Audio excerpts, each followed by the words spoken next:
Oke, saya izin share screen ya untuk ini. Oke, jadi Oke, sudah terlihat ya. Jadi untuk Inner Mind Plus mulai bulan Desember kita ada perubahan harga menjadi ada tiga jenis paket. Ada Inner Mind Plus regular, premium, dan ultimate. Untuk sebelumnya member yang sudah bergabung, member lama ya yang mendapatkan harga lama itu akan kami pindahkan ke Inner Mind Plus Ultimate. Tetapi kami juga sadar beberapa mungkin tidak paket Inner Mind Plus sebelumnya tidak menyesuaikan dengan kebutuhan customer lainnya. Jadi kami pecah menjadi tiga. Jadi ada yang hanya mendapatkan webinar live dan rekaman webinar itu di Inner Mind Plus regular. Dan juga Inner Mind Plus Premium itu mendapatkan akses semua rekaman acara. Jadi add-on yang sebelumnya bayar 50.000 sampai 75.000 akan kami tiadakan. Jadi tapi kami bisa masih memberikan waktu hingga tanggal 9 Desember untuk membeli paket add-on kepada member Inner Mind Plus. Setelah itu kami tidak ada add-on, hanya tersedia paket seperti ini. Dan Inner Mind Plus Ultimate untuk member lama yang sekiranya ingin mengakses semua rekaman acara sebelumnya yang dari bulan September itu diperbolehkan untuk chat admin untuk mendapatkan akses semua rekaman acara Inner Mind Plus. Itu paling lambat sampai tanggal 9 untuk mendapatkan akses semua rekaman acara Inner Mind Plus tersebut. Nah, ini kami juga mau memberitahukan bahwa terdapat afiliator dan jadi juga Bapak Ibu sekalian ingin menggait orang untuk bergabung Intermind Plus, bisa kami berikan kode diskon 10% untuk diberikan kepada calon customer dan afiliator akan mendapatkan 10% komisi dari closing yang didapat. Jadi, jika Bapak Ibu tertarik dengan skema ini, boleh silakan menghubungi saya. Ada terdapat di nomor Inner Mind Plus. eh Ya, ini bisa chat via WhatsApp juga. Dan untuk teknisnya nanti bisa untuk website ini bisa diakses di innermindplus.id ya. Oke, sekitarnya dari saya seperti itu. Jika ada pertanyaan, boleh silakan menghubungi saya ya. Oke. Mungkin ini sudah cukup terkumpul beberapa orang, mungkin bisa langsung dimulai ya, Bu Yanti. Gimana Bu Yanti? Oke, boleh. Oke, aku izin share screen ya sebentar.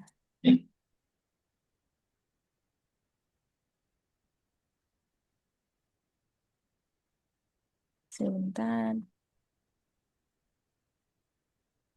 Oke, waktu dan tempat dipersilakan ya Bu Yanti, silakan. Oke, makasih Mbak Zahra. Assalamualaikum sahabat Innermind semua. Waalaikumsalam Alhamdulillah. warahmatullahi wabarakatuh. Ya, alhamdulillah ya bisa hadir lagi di acara Innermind malam ini. Semoga semua sehat-sehat ya.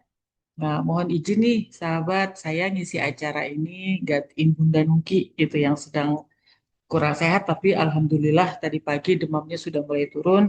Syabakilah Bunda ya. Semoga Bunda Nuki bisa segera pulih dan bisa segera bergabung dengan kita di sini.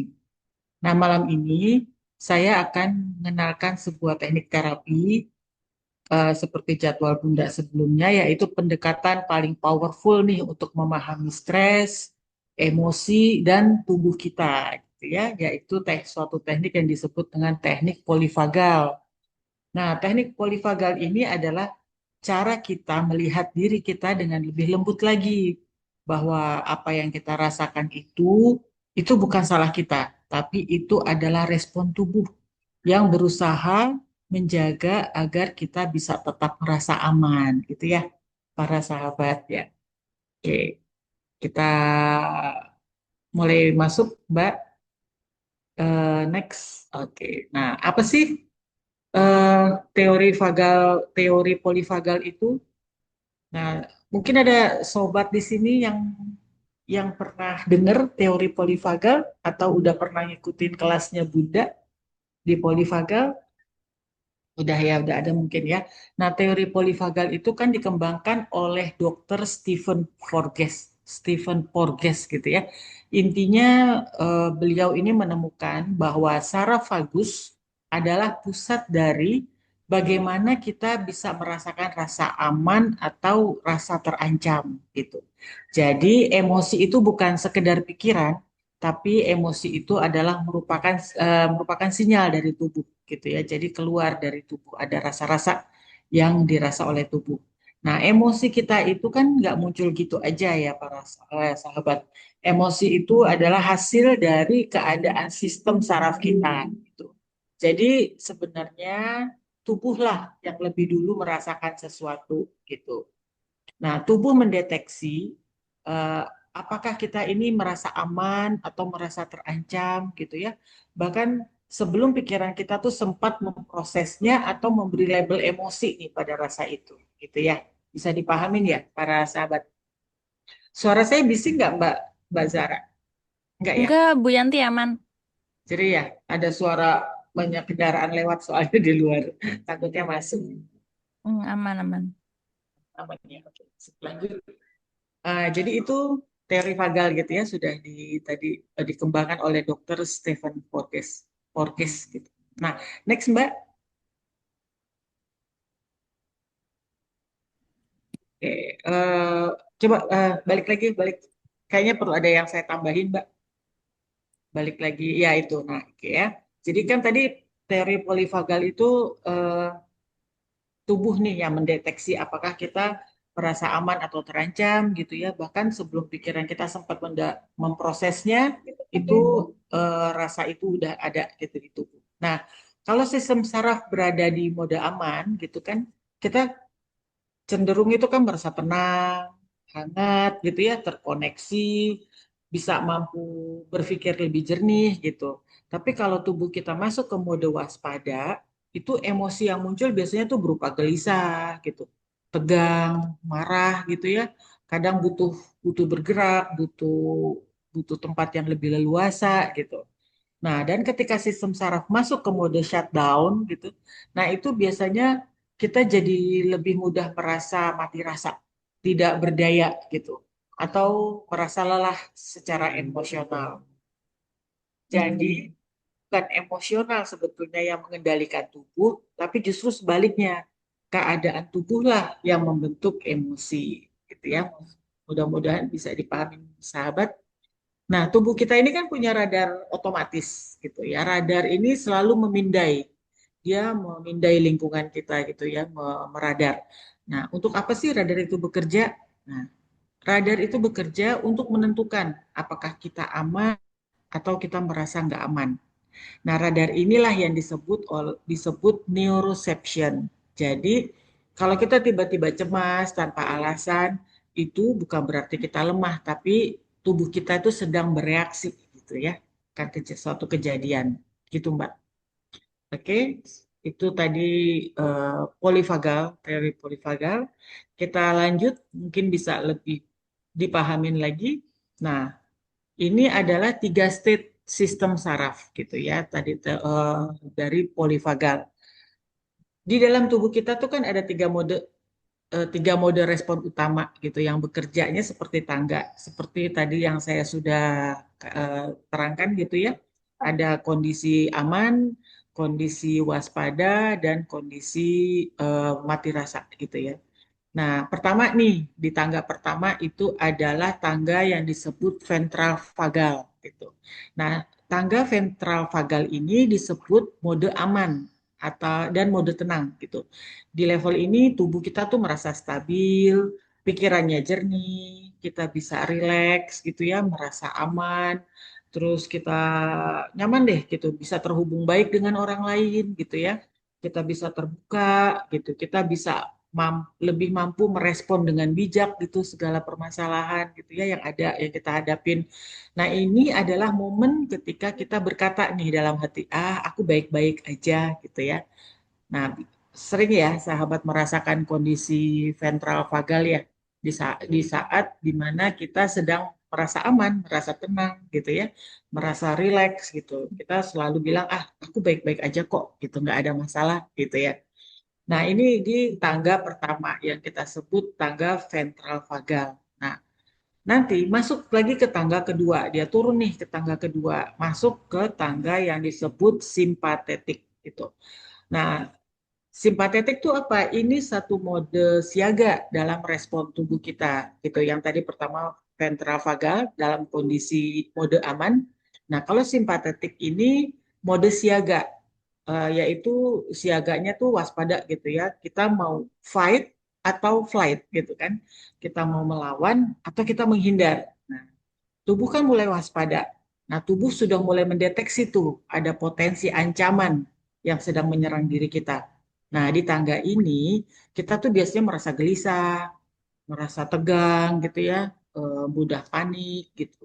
Terus ada dorongan untuk kabur gitu kan atau menghindar gitu. Nah, pikiran kita pun jadi berputar-putar gitu lebih cepat. Nah, ini bukan salah kita, tapi ini tubuh yang berkata. Jadi awas, ada sesuatu, waspada gitu ya. Nah, mode ini sebenarnya adaptif, hanya kadang terlalu sensitif gitu ya di kita rasakan. Nah, itu adalah mode siaga atau yang kita sebut dengan fase simpatetik. Nah, jika beban semakin terasa berat gitu ya, kita udah udah mulai waspada tapi tekanan semakin terasa, makin kita rasakan, kita turun lagi tuh ke tangga berikutnya yang paling bawah yang disebut dorsal vagal.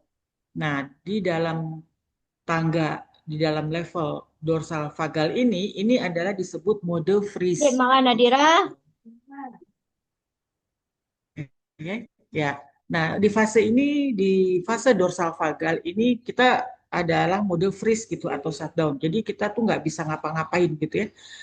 Ini terjadi ketika energinya udah terlalu berat untuk ditanggung gitu, tubuh diteken gitu ya, semuanya diteken. Jadi kita udah nggak bisa ngapa-ngapain. Yang kita rasain kita jadi kayak mati rasa, badan terasa lelah sekali gitu ya, merasa kosong gitu ya. Malah terkadang ingin menarik diri gitu dari dunia gitu ya. Ini bukan takut, tapi ini lebih seperti tubuh tuh mematikan lampu gitu kan, agar kita nggak kewalahan gitu. Sebetulnya ini reaksi tubuh gitu untuk mengamankan diri kita. Karena energi semakin turun, jadi kita jadi sulit fokus, makin sulit fokus gitu ya. Jadi cuma pengennya diam aja kan. Nah, tubuh berkata nih pada kondisi dorsal vagal, aduh aku nggak kuat lagi nih ngadepin ini gitu ya, aku perlu mematikan sebagian gitu ya, itu yang dikatakan oleh tubuh gitu karena dia sebetulnya mengamankan diri kita. Nah, tiga mode ini yang tadi dari pertama ventral vagal, kedua sympathetic dan ketiga itu dorsal vagal, ini bukan masalah baik atau buruk gitu ya, tapi semua mode ini adalah sebuah mekanisme bertahan untuk hidup gitu. Jadi ini adalah cara tubuh kita menjaga agar kita bisa bertahan gitu. Nah, jadi dengan eh, belajar tiga step ini, apa polifagal ini, teknik polifagal, kita juga jadi belajar.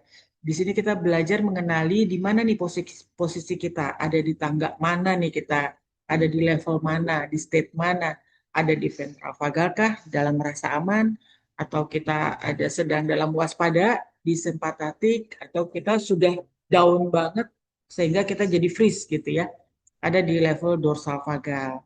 Nah, ini bisa membantu kita naik nanti perlahan kalau kita sudah memahami posisi kita di tangga ini bisa bantu diri kita untuk naik perlahan kembali ke ruang aman, gitu, ke ruang ventral vagal. Itulah tujuannya dari polivagal, gitu ya.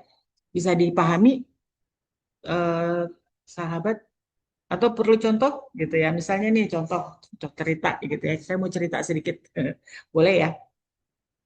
Ada seorang manajer muda gitu, kita sebut aja namanya Rina. Dia lagi duduk di ruang rapat, dia udah selesai nih mempresentasikan hasil kerjanya gitu ya.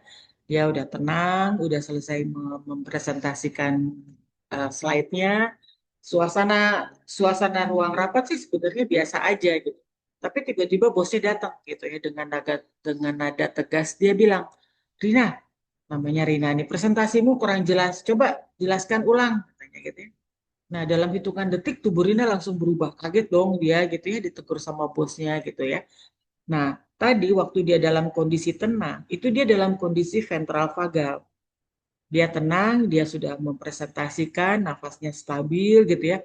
Nah, tapi sewaktu bosnya menegur dia kaget gitu kan, langsung kan dek gitu ya hatinya gitu kan. Nah, dia merasa terancam nih gitu. Wah, ada apa nih gitu ya. Si Rinanya ini merasa ada ancaman gitu. Jadi masuk dia ke kondisi bawahnya tuh tadi simpatetik kondisi waspada gitu kan. Ada nada nih seperti dia seperti kayak wah ada ancaman nih gitu ya. Nah, dia seperti mengingatkan mungkin waktu itu ayahnya yang sering marah waktu dia kecil gitu ya. Jadi dia terasa gitu. Nah, itu tanpa dia sadari tubuhnya turun ke level simpatetik. Jantungnya tiba-tiba berdebar gitu ya, lebih cepat, tangannya terus jadi gemeteran gitu ya. Suara di kepalanya jadi juga mulai berbisik nih, kamu salah gitu ya.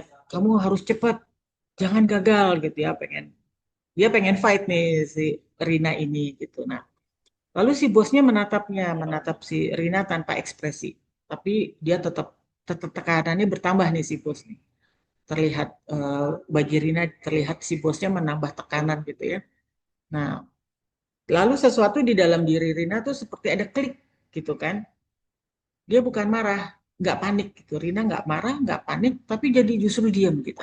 Tubuhnya turun mulai ke dorsal vagal karena dia mulai ngelihat mukanya bosnya yang tanpa ekspresi dia makin sebetulnya makin panik gitu ya. Nah, terus Rina ngelihat bosnya kepalanya jadi penuh kabut gitu ya, nafasnya mulai dangkal, mulai tuh keluar sesak nafasnya, mulai dia nafasnya nggak bisa lancar lagi.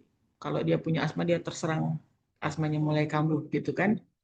Nah, terus dia melihat tuh kayaknya ruang rapat tuh jadi kayak jauh gitu ya, seakan dirinya tuh pengen menghilang gitu dari ruangan itu, tapi dia nggak bisa bergerak, dia nggak bisa lari dari situ. Terus bos tanya lagi gitu kan, Rina, gimana? Udah dengar, kamu dengar saya kan gitu? Kenapa kamu diem aja gitu kan? Nah, Rina langsung tersadar gitu kan ditegur bosnya. Tubuhnya jadi terasa kaku gitu. Terus dia jawab pelan-pelan, iya Pak, iya, iya, saya butuh sebentar Pak, sebentar gitu ya. Dia jadi gagap gitu ngejawab bosnya. Nafasnya jadi sesek gitu kan. Asmanya jadi mulai kambuh. Nah, itu dia sudah masuk ke dorsal vagal gitu ya, udah masuk ke kondisi itu di mana dia udah nggak bisa ngapa-ngapain gitu kan. Nah, itu contohnya step-stepnya turun dari ventral vagal masuk ke simpatetik, masuk ke dorsal vagal. Nah, setelah rapat selesai gitu kan, Rina masuk ke toiletnya, terus dia pegang dadanya gitu, dia narik nafas dalam gitu, terus dia ngerasain kakinya menapak lantai itu kakinya, terus perlahan tubuhnya dia sambil atur nafas gitu, perlahan tubuhnya naik lagi dari dorsal vagal, dari yang tadinya mati rasa gitu, kaget, panik dan nggak bisa ngapa-ngapain, dia dengan memegang dadanya, menarik nafas dalam, dari kondisi dorsal dia naik ke simpatetik. Dari simpatetik jadi lebih stabil. Nah, setelah itu dia pelan-pelan dia bisa masuk ke kondisi ventral gitu ya. Nah, dia udah menemukan lagi kondisi amannya dalam beberapa detik, beberapa menit gitu ya, beberapa menit. Nah, udah mulai on lagi tuh dia, udah mulai bisa uh, merasa aman, bisa bernafas lebih lega lagi. Nah, itu kondisi ya, kondisi dari polivagal seperti itu. Jadi dari rasa aman tiba-tiba bisa turun ke simpatetik, turun ke dorsal vagal. Nah, dengan sedikit sedikit aja pelan sebentar gitu, dia bisa menaikkan kondisinya balik ke ventral vagal. Seperti itu contohnya. Gitu ya. Mudah-mudahan jelas ya penerang keterangan saya. Cerita saya me- bisa mengekspresikan, mencerminkan gitu ya dari teori vagal. Gitu ya.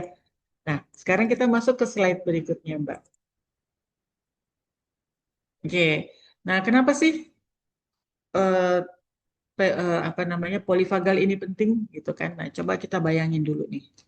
Situasinya yang sederhana deh dalam hidup kita gitu. Misalnya pagi-pagi gitu kan, sahabat sahabat lagi bersiap, ada yang mau kerja, mau berkegiatan lah ya gitu ya. Semuanya biasa aja, rutin gitu kan. eh, Goingnya well gitu kan hingga tiba-tiba ada yang ngirim pesan nih di HP, nadanya singkat tapi tajam gitu kan. Nah, dalam sekejap tiba-tiba kita langsung berubah nih gitu. Oh, ada sesuatu gitu ya, terkaget gitu mukanya, jantungnya langsung deg deg deg deg deg gitu, berdetak lebih kencang, terus dadanya juga jadi lebih berat, pikirannya mulai membangun banyak skenario gitu. Di momen seperti itu biasanya kebanyakan dari kita tuh langsung berkata nih, kenapa ya aku jadi lebay gini gitu kan? Atau misalnya kenapa ya aku kok gampang kepicu ya gitu. Atau kemudian ada yang juga yang komentar, kenapa emosiku jadi kayak roller coaster gini ya, naik turun gitu ya. Nah, tapi dengan polifagal itu mengajak kita melihat cerita itu dari sisi yang berbeda gitu kan. Bayangin tubuh kita itu seperti eh, sahabat yang diam-diam menjaga kita. Jadi gini, maksudnya bayangkan tubuh kita ini seperti sahabat kita yang diam-diam menjaga kita di setiap detiknya. Nah, sahabat ini mendeteksi sinyal bahaya jauh sebelum pikiran kita tuh sempat menganalisis gitu. Dia jadi sudah bisa tadi radar tadi ya sudah mulai bisa menangkap sinyal-sinyal bahaya. Nah, dan ketika tubuh merasa nggak aman, dia mengubah state-nya. Bukan untuk menyulitkan kita dia mengubah state itu, tapi justru untuk melindungi kita. Nah, tiba-tiba jadi kita bisa ngerti, oh ini bukan salah aku, ini tubuhku kok yang sedang berusaha membuatku selamat gitu ya. Ketika kita paham dengan kondisi itu, ada sesuatu yang bisa melunak di dalam diri.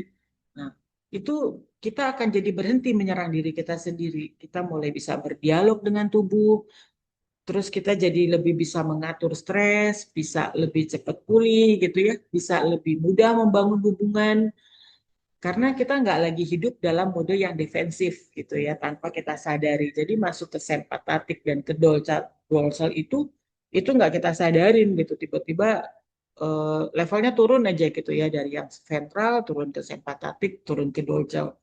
Nah, dengan kita sudah memahami ada sesuatu, itu dengan sedikit terapi dengan teknik polifagal, itu kita bisa masuk kembali lagi ke kondisi aman. Seperti itu. Ya. Nah, next Mbak. Nah, ini ada prinsip utama polifagal. Ini merupakan kondisi penting nih dari polifagal. 5 prinsip sederhana yang bisa mengubah cara kita dalam memandang diri kita sendiri. Prinsip pertama yaitu adalah safety first gitu. Kita bilang safety first. Jadi tubuh harus merasa aman dulu sebelum otak kita bisa diajak berpikir jernih gitu ya. Setuju ya, sahabat ya. Jadi kita tuh kalau mau tubuh harus merasa aman sebelum kita mau berpikir jernih kan tubuh kita merasa aman dulu ya nggak ada yang dirasa, jantung tidak berdebar-debar gitu ya. Nah itu kita bisa berpikir jernih. Kadang kalau kita maksain diri untuk tenang, untuk fokus atau nggak boleh panik gitu ya, padahal tubuh kita belum merasa aman, bisa nggak kita berpikir jernih? Susah ya. Nah, begitu tubuh aman, semuanya tuh akan jadi lebih mudah. Kita bisa berpikir, kita bisa memahami gitu ya, kita bisa ngambil keputusan dengan lebih bijak. Itu, jadi kita harus safety first dulu, prinsip utamanya dalam melakukan polifagal supaya tubuh kita merasa aman gitu. Kita merasa aman, baru kita bisa berpikir jernih. Nah, prinsip kedua dalam polifagal adalah state before story. Jadi maksudnya cerita yang muncul di kepala kita itu kan bukannya random ya.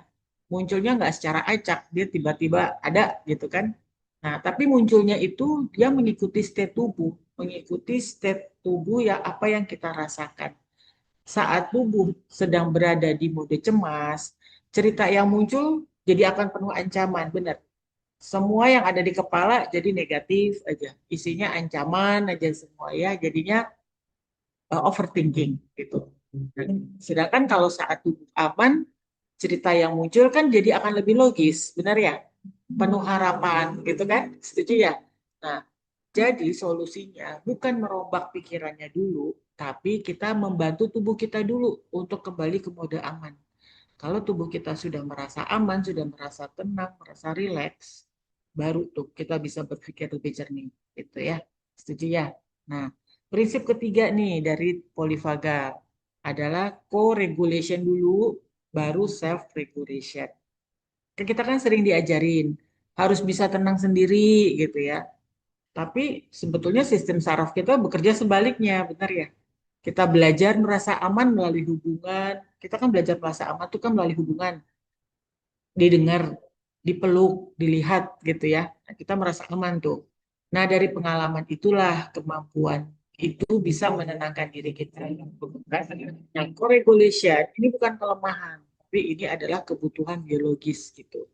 Jadi yang bahasa kasihnya dipeluk gitu ya, disentuh. Nah, ini penting nih gitu ya untuk prinsip ketiga ini kaitannya ke situ. Nah, untuk prinsip keempatnya adalah perubahan kecil adalah perubahan besar. Maksudnya adalah sistem saraf kita kan kita melakukan satu perubahan itu nggak saraf kita tuh nggak suka dengan langkah yang tiba-tiba besar gitu, langsung besar dan mendadak gitu kan. Nah dia setiap nafas yang melunak, yang pelan gitu kan, setiap relaksasi bahu yang 1 sentimeter aja gitu ya bergerak, setiap momen gitu ya, momen sadar pelan-pelan pelan-pelan, nah itu kan akan lebih berasa gitu. Itu perubahan kecil, lihat perubahan kecil jadi perubahan besar gitu ya. Jadi perubahan kecil itu kan suatu progres, progres yang sangat berarti dari perubahan kecil, pelan, pelan, pelan, slow, lama-lama jadi kita merasa aman, jadi menjadi perubahannya jadi besar gitu. Nah itu maksudnya dari perubahan kecil jadi perubahan besar. Artinya dari eh, perubahan-perubahan yang kecil kita merasakan hal-hal yang kecil, perubahan kecil dari bahunya naik aja 1 sentimeter dalam kita relaksasi atau setiap momen kesadaran kita itu kita rasakan pelan-pelan. Itu perubahan kecil ya, pelan-pelan, tapi bisa membuat jadi perubahan besar. Kita kembali ke kondisi aman. Nah, dan yang terakhir, prinsip yang terakhir, ini kita tidak memaksa ketenangan. Jadi ketenangan itu adalah sebuah hasil, bukan target yang didorong dengan paksa. Jadi kita untuk mendapatkan suatu ketenangan itu nggak bisa dipaksa, nggak bisa didorong, didorong-dorong harus paksa, kita paksain diri nggak akan dapat ketenangan, gitu ya. Karena itu adalah hasil dari hasil tadi ada perubahan yang kita bikin. Karena semakin kita memberi ruang dan kita lembut pada tubuh, maka akan semakin mudah juga tubuh menemukan jalannya sendiri menuju rasa aman. Jadi nggak perlu dipaksa. Karena tubuh akan pelan-pelan dia akan berubah menjadi tenang, gitu ya. Nah itu kita karena ketenangan tidak bisa dipaksa. Nah prinsip-prinsip inilah yang bisa membantu kita memahami bahwa penyembuhan itu bukan soal menjadi kuat, tapi soal belajar membaca sinyal tubuh dan meresponnya dengan rasa sayang. Jadi tidak dengan keterpaksaan dan tidak bukan dengan kecemasan, gitu ya. Oke, kita lanjut. Sekarang masuk ke manfaatnya. Apa sih manfaat dari teknik polifagal? Gitu. Nah, eh, manfaatnya kita coba bayangin ya, sahabat mulai kita bayangkan kita memulai hari dengan satu latihan kecil aja dari latihan teknik polifagal ini. 1 menit aja. Tarik nafas, kita rasain kaki, ini yang napak ke lantai, terus rasa itu memberi sinyal ke tubuh bahwa semuanya aman. Gitu.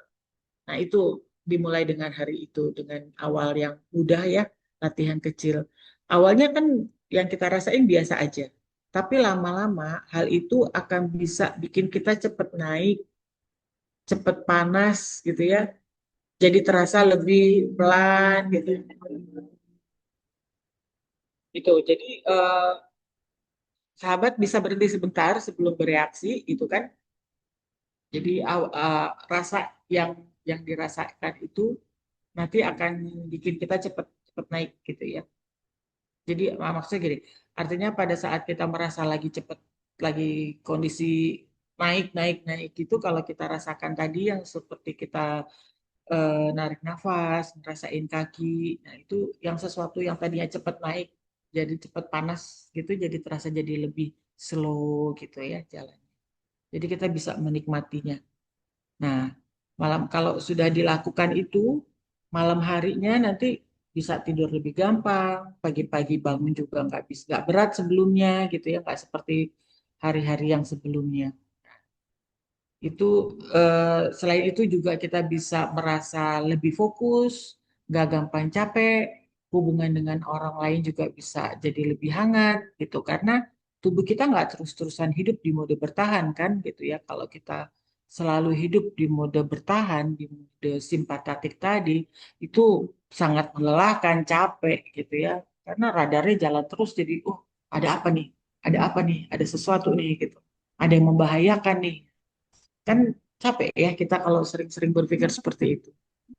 Nah, jadi tadi teknik sederhana yang kita gunakan tadi, yang kita latih tiap pagi, tapi efeknya bisa jadi nyata gitu. Sedikit demi sedikit tubuh akan belajar balik ke rasa aman. Jadi biasakan untuk membawa balik gitu tubuh yang tadinya dari ada mode bertahan atau malah bahkan mode stres gitu ya, mode apa tadi? Mode mati rasa, mode beku, freeze, pelan-pelan bisa balik ke rasa aman gitu ya.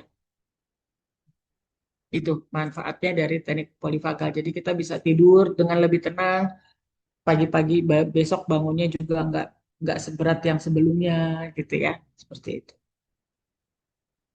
Bisa dipahami atau ada yang mau bertanya? Apa saya ngomongnya kecepatan? Aman, Bu Yanti. Aman? Ya, atau ada yang mau bertanya?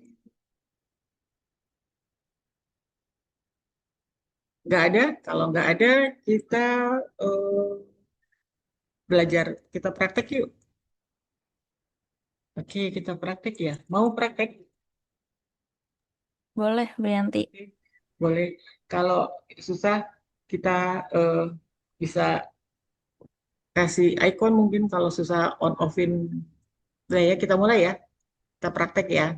Praktek pertama nih, kita orienting aman. Rasa aman 1 menit. Ya, 1 menit. Coba kita eh, tenangkan dulu, kita relax. Kita duduk tenang, kita relax. Oke, relax. Lalu tarik nafas, diatur nafasnya. Pelan, dirasain hembus nafasnya, tarik nafas pelan, lalu hembuskan pelan juga.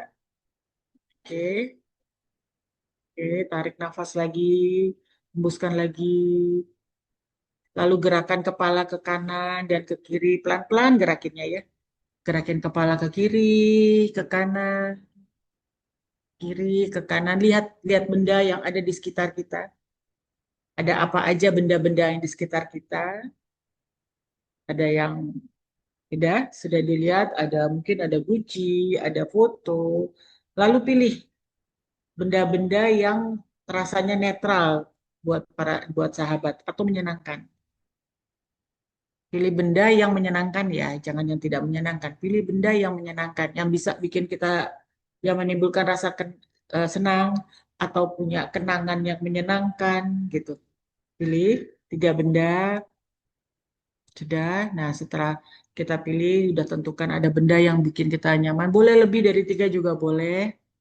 Lalu kita tarik lagi nafas, tetap kita atur nafas, tarik nafas lembut, pelan, kita hembuskan pelan, kita rasakan nafas itu, jangan buru-buru, sambil melihat benda-benda yang menyenangkan buat kita, yang mempunyai kenangan manis, yang punya memori manis.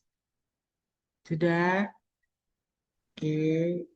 Kalau ada kenangan bisa diingat-ingat memorinya, kenangannya. Mungkin benda itu pemberian seseorang atau mungkin benda itu beli di suatu tempat gitu ya. Kita waktu jalan-jalan nemu benda yang bagus kita beli jadi buat pajangan. Nah, sudah pas. Nah, sekarang apa ya nih yang sahabat rasakan? Boleh kirim komen atau apa? Boleh Boleh izin apa nih setelah bertanya, Bu Yanti, ini ya? yang ditemukan 3 benda ini kita memvisualkan 3 benda ya yang terasa nyaman ya, bisa Boleh. atau 3 benda yang ada di sekitar yang kita lihat kiri kanan gitu loh. Ya, boleh benda Hmm, yang ada di kiri kanan boleh, memvisualkan benda yang menyenangkan boleh, apapun tapi yang menyenangkan ya Bu, gitu. Oke, baik. Yang membuat hati kita senang, membuat hati kita nyaman. Boleh lebih gitu ya. Boleh kalau mau ada lebih boleh. Oke. Nah, gimana rasanya sahabat yang sudah merasakan kenangan-kenangan dari benda-benda yang dilihat itu?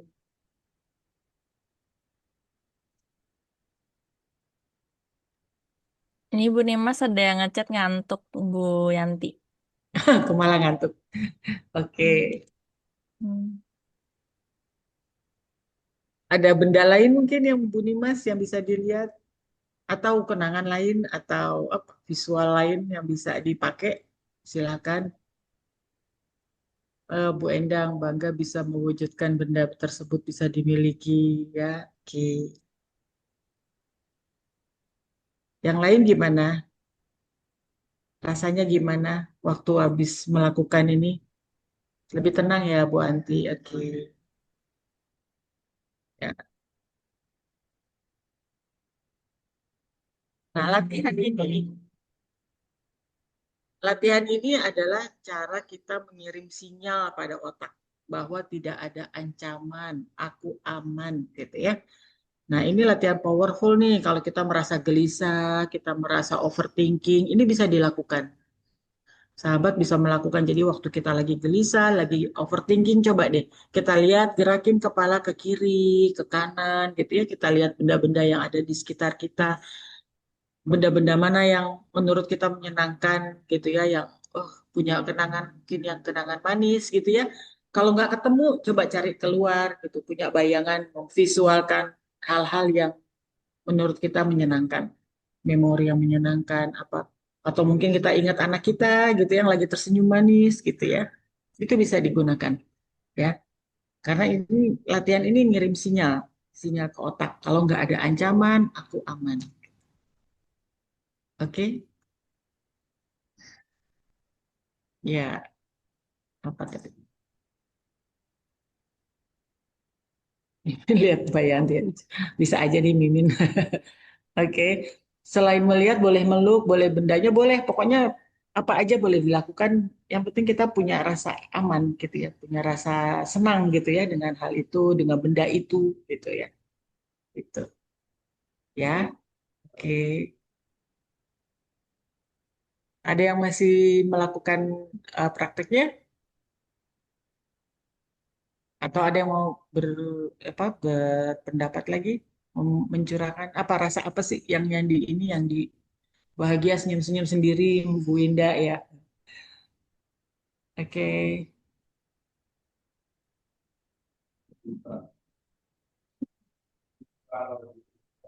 Ya, ada lagi yang mau komen?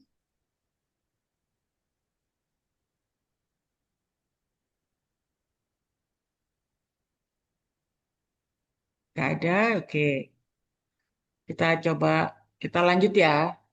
Lanjut ke praktek kedua ya, Mbak. Nah, sekarang ada praktek kedua nih. Praktek kedua adalah nafas 4/6 plus humming gitu ya. Maksudnya nafas 4/6 itu tarik 4 hitungan, buang 6 hitungan. Paham ya? Oke, tarik nafas, tahan pakai dalam dalam 4 hitungan, tarik nafas, 1, 2, 3, 4, lalu kita buang dalam 6 hitungan. 1, 6. Oke, ayo latihan dulu yang nomor satunya. Tarik lagi nafas, 4 hitungan,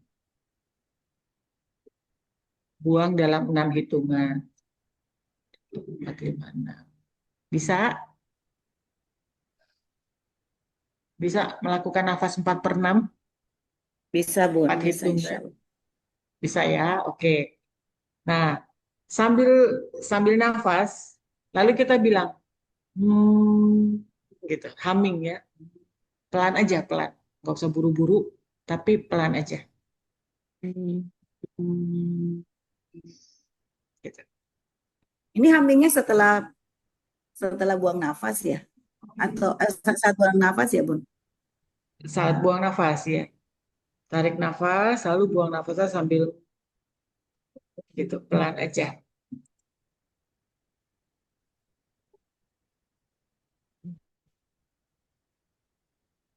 Tarik nafas 4 hitungan, lalu buang nafasnya 6 hitungan.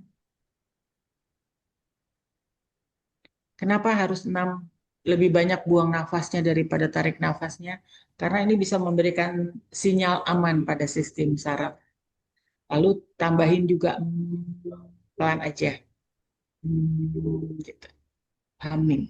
Gimana rasanya kalau yang udah bisa komen? Nah, yang mau latihan terus boleh latihan. Jadi buang nafas tuh sambil humming ya. Ya, buang gitu, 6 ketukan, 6 hitungan. Tarik nafas 4. Kalau kalau narik nafas sambil kan agak nanti kesedek malah ya, gitu kan. Buang Nah, nafasnya jadi melalui pas hidung atau melalui mulut, Bu Yanti? bebas, Bu. Bebas. Oh. Senyamannya Ibu. Iya, karena kan kita sedang mau memberikan rasa aman, jadi senyamannya. Tarik nafas 4 hitungan, buang nafas 6 hitungan sambil pelan aja, yang penting ada hemnya gitu ya. Ayo Mbak Mimin, praktek Mbak Mimin.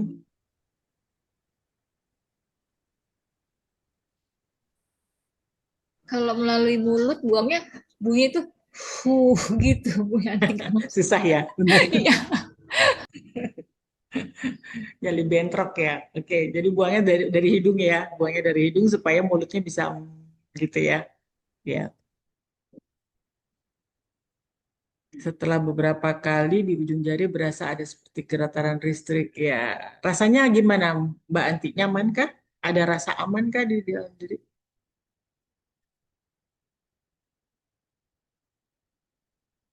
1, 2, 3, 4. Buang nafas sambil Ini seperti bayi sih saya merasanya. Kayak bayi dipeluk gitu. Hmm. Iya kayak bayi ya. Tapi ada rasa aman Bu Nina. Ada rasa aman seperti bayi dikelonin gitu rasanya. Ah, pas yang hummingnya ya terasa gitu. Pas pas humming terasa ya. Gitu, oke. Nah, itu bisa dipraktekin. Ini kan tujuannya untuk mengaktifkan ventral vagal. Tadi kan ventral vagal itu kan kondisi aman ya, kondisi tubuh kita lagi merasa aman. Nah, itu bisa dipraktekin. Tarik nafas 4 hitungan, buang nafas 6 hitungan sambil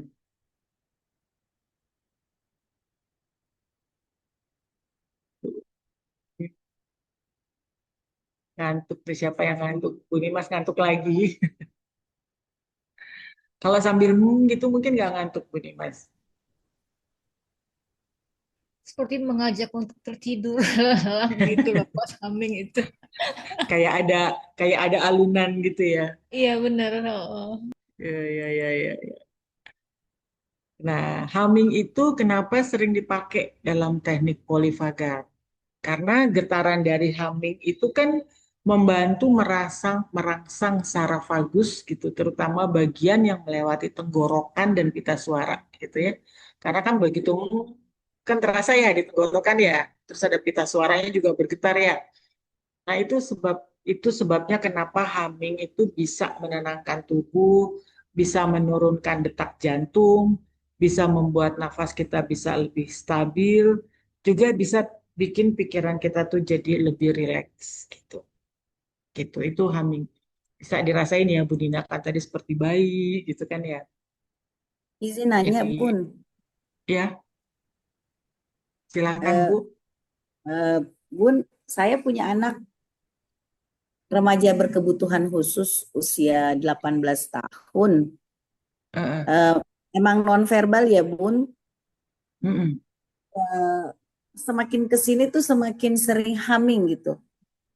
Ya, Ya. yang nggak inginnya sih kalau kita ke ke tempat-tempat umum itu hummingnya kencang. Itu Hmm. sinyal apa itu? Dia mencari ketenangan diri, Bu. Dia Oh, menenangkan diri dia. Sebetulnya galau, ya kan, Bu? Dia kan udah 18 tahun ya, berarti Ibu udah tahu iya, hari-hari dia kan. Panik ya, biasanya kalau anak Ibu kebutuhan khususnya apa autis ya? iya autism, Bu. Heeh. Biasa kan kalau autis begitu datang ke tempat baru atau ke tempat yang lebih rame, panik kan ya, Bu? Gitu. Iya, Kan agak nggak? narik diri. Nah, dengan dia itu kan dia sebetulnya mencoba untuk menenangkan diri dia, Bu. Maka Gitu dia ya. gitu.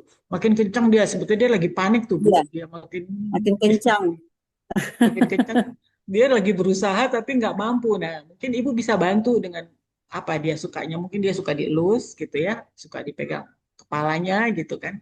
Dibantu gitu, Hmm. dibantu untuk lebih Oh, tenang lagi gitu ya. oh, Jadi kalau memang dia lagi sedang menenangkan diri dia gitu, atau dia lagi merasa sedang nyaman juga bisa gitu ya. Tapi kalau makin kencang tiba-tiba, nah itu memang ada sesuatu tuh gitu yang sedang dia alamin di hatinya, lagi mencari ketenangan.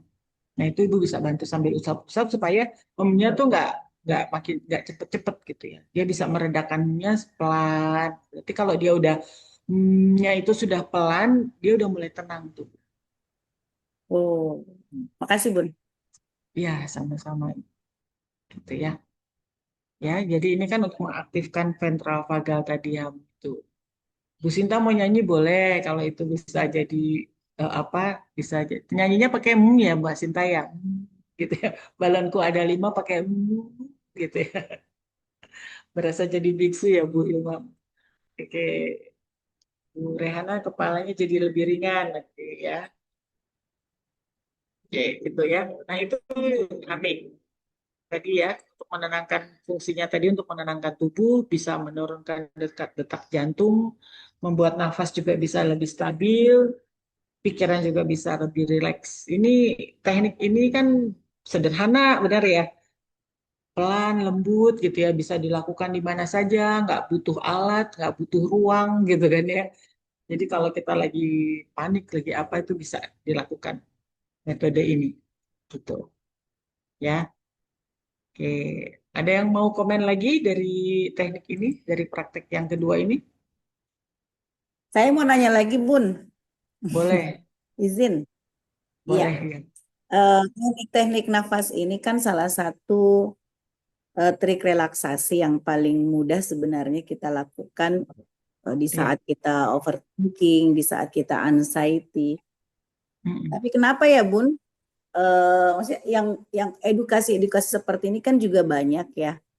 Tetapi pada orang yang anxiety, orang-orang yang OVT, begitu sulit bagi mereka melakukan teknik-teknik nafas ini di saat tubuhnya lagi tidak nyaman. Mm-mm.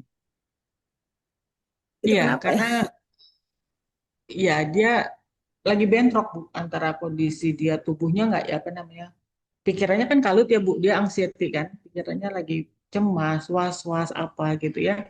Dia melakukan ini, tarik 4 hitungan, tarik apa teknik humming atau tarik ini, tapi dibarengin dengan pikiran yang kalut tadi kan.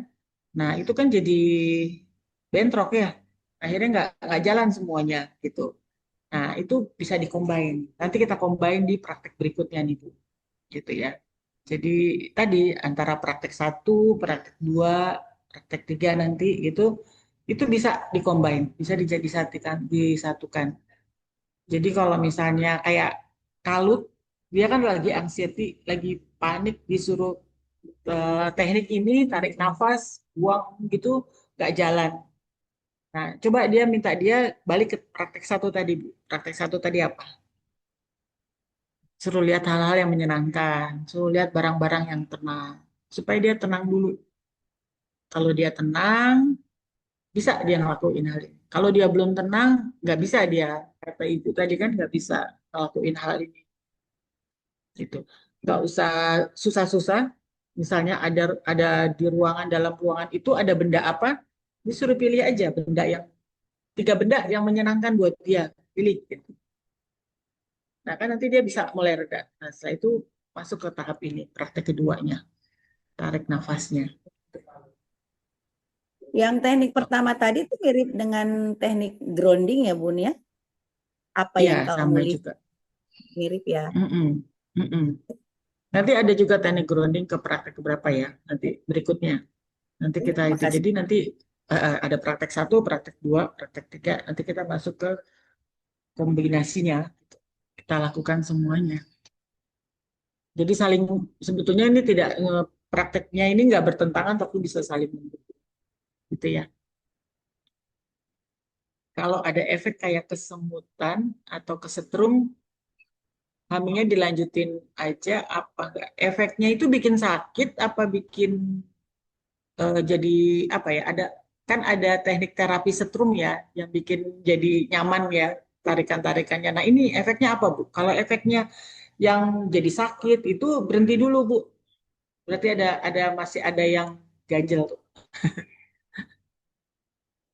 Eh, Efeknya itu waktu Ibu ngelakuin apa tuh Bu Hilma? Waktu nya atau lagi apa? Ya, Bunda Halo Bu waktu Hilma. mulai humming itu berasa agak kenceng gitu, kerasa kesemutannya. Tapi setelah di ujung humming itu turun lagi. Tapi mulai humming berikut gitu lagi gitu. Agak kenceng lagi, Hmm. nanti turun lagi pas di ujung humming terakhirnya gitu. Hummingnya kencang-kencang apa pelan-pelan? Coba dipelanin hamnya. Hummingnya dipelanin. Hummingnya Di, Mm-mm. nadanya kayak nada nafas pelan gitu, hitungan 6 tadi pelan. Pelan ya. Mm-mm. Eh, Coba intensitasnya diturunin lagi. Mungkin masih terlalu kencang. Oke. Karena kan ibu di ujung bisa hilang ya, gitu. Ya, lebih Berarti mulai rileks. lagi lebih rileks. Tapi begitu mulai lagi naik lagi kan, ada rasa Mm-mm, kesemutan itu mm-mm. mungkin intensitasnya ibu yang mesti Oke. dikurangin dulu. Intensitas yang di awal tuh j- mungkin terlalu semangat gitu ya, jadinya jadi Ya, gitu kan. Nah, oke tapi ya. kalau intensitasnya dipelanin, disamain, bisa sama dengan di ujung akhir. Itu ya Bu ya. Oke, tapi itu dilanjutin aja nggak apa-apa ya Bunda ya? Gak apa-apa, itu kayaknya karena di ujungnya kan bisa merasa aman ya, bisa Mm-mm, bisa mm-mm, merasa nyaman ya. Nah itu mm-mm. berarti humming di awalnya itu intensitasnya ketinggian. Jadi ibu Oke. turunin aja. Ya, oke, makasih Bunda. Oke, siap. Aku kok perutnya nggak enak ya, Bun. Bu Endang kenapa, Bu? Apa yang dirasain? Nggak enaknya kenapa, Bu? Bu Endang?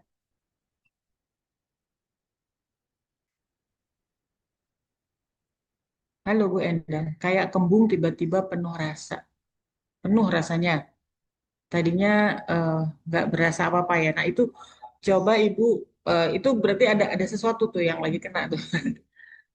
Itu ibu merasa kembungnya waktu buang nafas kah? Lagi humming?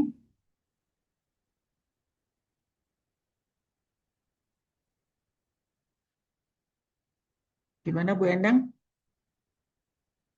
Bisa tulis di komen, nanti saya bacain.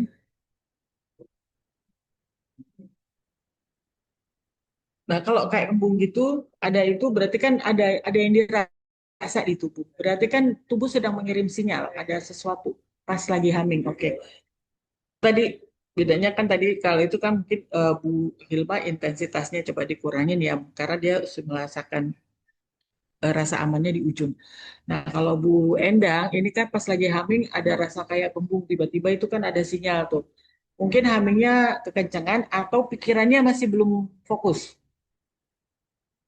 Waktu narik nafas, buang nafas itu masih belum fokus kah? Waktu Ibu ngelakukan praktek pertama tadi gimana, Bu? Yang melihat benda yang membuat nyaman, itu apa yang Ibu rasain?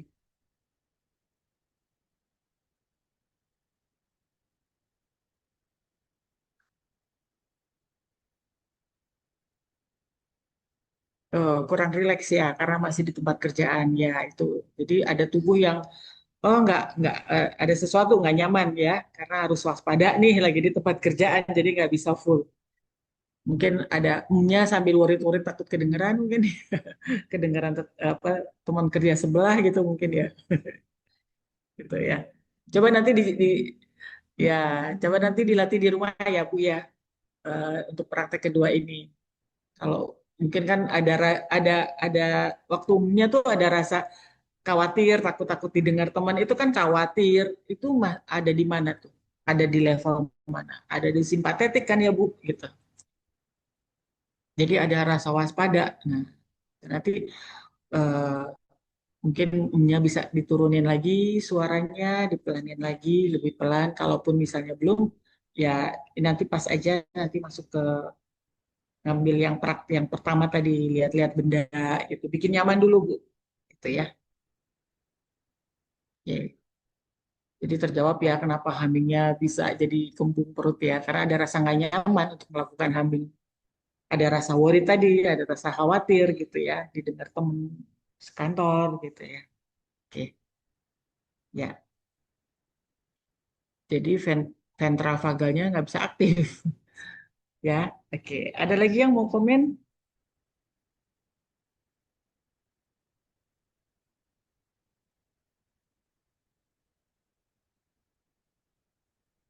Oke, nggak ada. Kita masuk ke praktek berikutnya, Mbak Fatih, Mbak Zara. Hmm, Grounding, ya kan? Sekarang grounding dan self touch, gitu ya. Rasakan, sudah siap ya, relax, sahabat relax. Rasakan duduk, lagi duduk gitu ya, duduknya bisa di kursi atau di bawah dimanapun sahabat lagi duduk nih, dengerin webinar ini, ikut webinar ini. Nah, rasa ini berat tubuh sahabat itu dirasakan lagi di kursi atau lagi duduk gitu. Nah, terus sadari telapak kakinya itu menyentuh lantai. Kalau duduk di kursi ya bisa menyentuh lantai, atau kalau misalnya ada yang duduk di bawah kan atau ada di kursi semua. Oke. Nah, mungkin Bu grounding kan udah pernah ya, udah sering ya di webinarnya Bunda juga udah pernah ada ya grounding ya. Nah, kurang lebih itu sama gitu ya. Nah, waktu kita grounding sudah meletakkan kaki di bawah, itu sudah merasakan berat tubuh kita, lalu letakkan tangan di dada atau di perut. Letakkan tangan di dada atau di perut. Sentuhan lembut, disentuh lembut ya, disentuh dulu dengan lembut dada atau perutnya gitu ya, jangan ditekan. Kalau ditekan nanti dadanya jadi duk, duk, gitu. Perutnya juga bisa jadi sakit. Nah, sentuhan lembut seperti ini adalah cara tubuh untuk merasa didukung ya. Nah, bayangkan teman-teman sambil tadi mengatur nafas, sambil dibayangkan gitu kan, sahabat berkata pada diri sendiri, pada diri sahabat sendiri, aku di sini ada untuk kamu gitu ya. Gitu. Gimana? Udah eh, ada yang dirasain sambil grounding, sambil menyentuh dada, bisa pipi, bisa perut, bagian manapun yang teman-teman pengen sentuh gitu ya, sambil kasih pesan lembut. Dalam hati juga boleh. Aku mendukung diri kamu, aku mendukung dirimu, aku mendukung diriku gitu ya, ditujukan untuk diri sendiri gitu. Gimana rasanya? Ada yang sudah bisa merasakan ketenangan?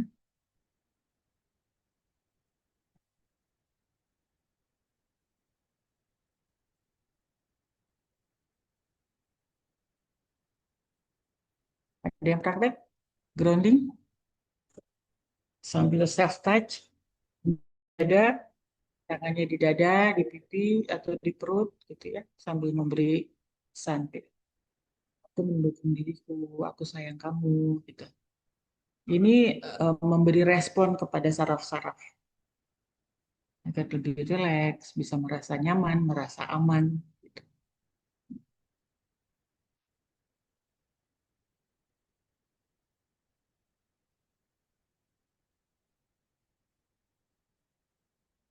Ya, masih melakukan grounding sambil atur nafas boleh, sambil digabungin juga adamnya boleh juga, bisa.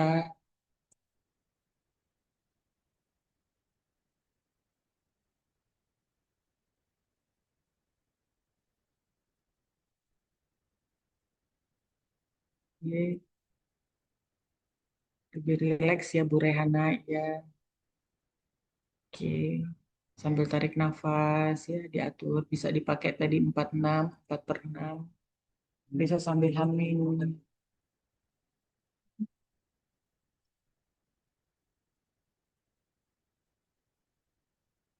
Gitu ya, terus bisa dilanjut terus. Ada yang merasa berat tubuhnya bertambah, ada yang merasa berat tubuhnya bertambah, atau malah berkurang, merasa berat tubuhnya malah berkurang.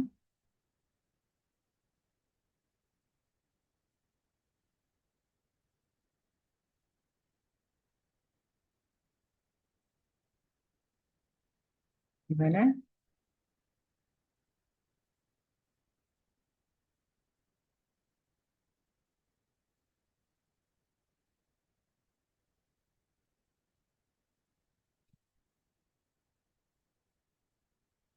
Kalau butuh lagu bisa nyanyi sendiri sambil nyanyi-nyanyi bisa. Ya, Bu Hima merasa tenang sambil berdendang di dalam hati misalnya.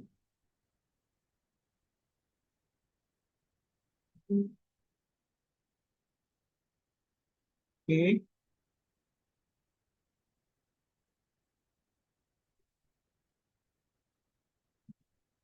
ada lagi yang lain gimana? Sudah praktek?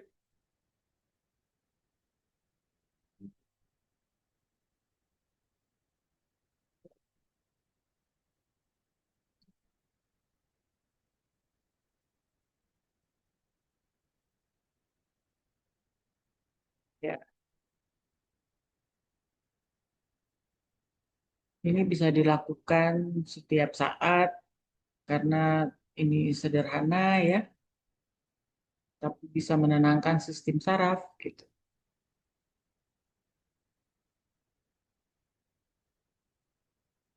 Bisa dilakukan di situasi apapun.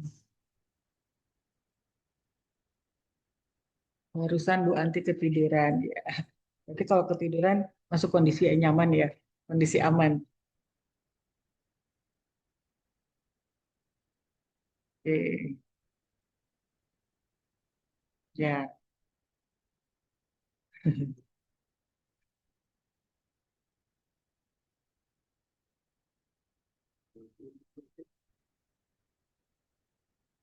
ya jangan kuat-kuat makannya, lembut aja,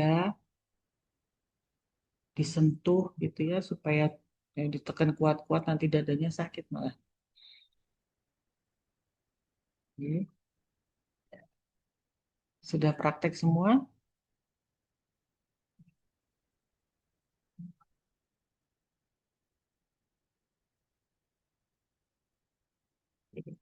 Sudah kan ya? Oke, bisa berikutnya Mbak Zahra lanjut ya ke slide berikutnya ya. Oke, nah ini yang gabungan tadi bisa eh, kita melakukan orienting, terus kita nafas 4 per 6 sambil humming, terus sambil memberi sentuhan lembut. Sambil sambil dikatakan perubahan kecil adalah tanda sistem saraf mulai merasa. Sambil memberikan kalimat penutup, bebas ya kalimat penutupnya bisa apa aja. Terserah teman-teman, terserah sahabat yang merasa nyaman bisa membuat tubuh jadi lebih nyaman, lebih secure gitu ya, supaya tubuh bisa kembali stabil. Oke, kita mulai ya. Mungkin kalau pakai lagu nggak sempet ya Mbak Zahra, Bisa bisa Bu sambil Yanti, berdendang ya. bisa ntar Oh ya. bisa, iya.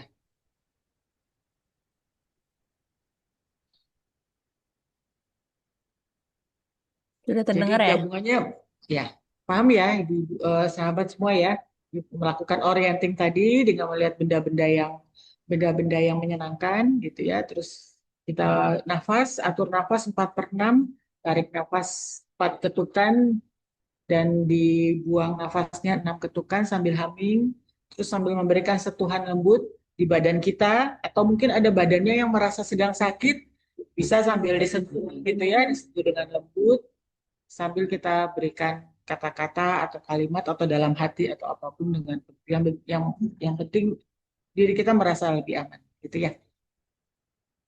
Oke Mbak, mungkin berapa? 5 menit ya? Bisa? Kelamaan ya? 5 menit boleh? Oke. Oke. Kalau ada yang merasa makin malah jadi nggak nyaman, stop dulu ya. Terus diulang lagi. Balik lagi ke orienting ya. Oke, silakan Mbak. Oke, waktu sudah dimulai ya.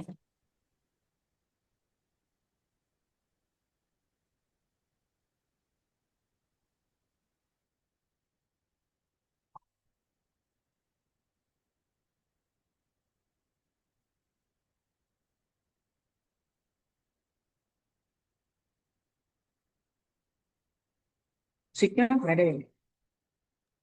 Oh, belum terdengar ya Nggak dari usah, tadi ya? nggak ada. Oh, bentar, bentar, bentar. Sekarang udah ada. Udah. Oke.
Sudah?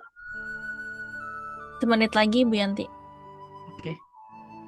1 menit lagi bisa dilanjut.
Oke, udah Bu Yanti. Oke. Sudah? Teman-teman sudah? Ada yang mau komen? Ada yang atau ada yang merasa nggak nyaman malah? Atau ketiduran semua? Alhamdulillah rileks Bu Rehana. Ya. Yang lain gimana? Komen dong. Semuanya komen ya. Memberikan sepatah dua patah kata dalam box komen. Ini apa ini?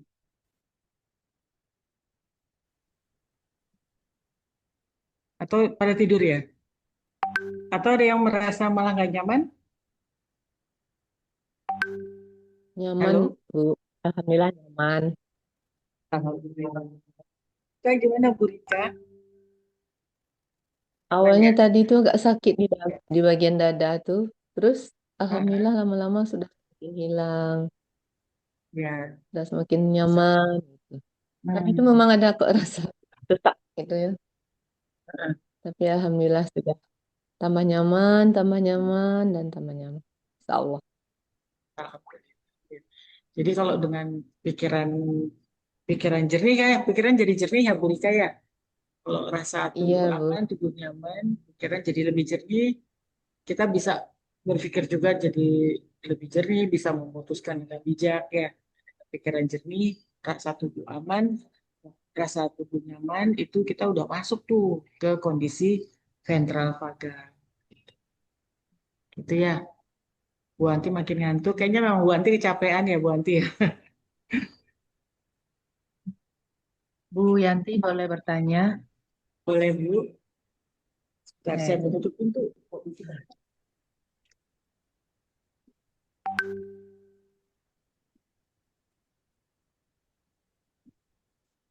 Halo Bu.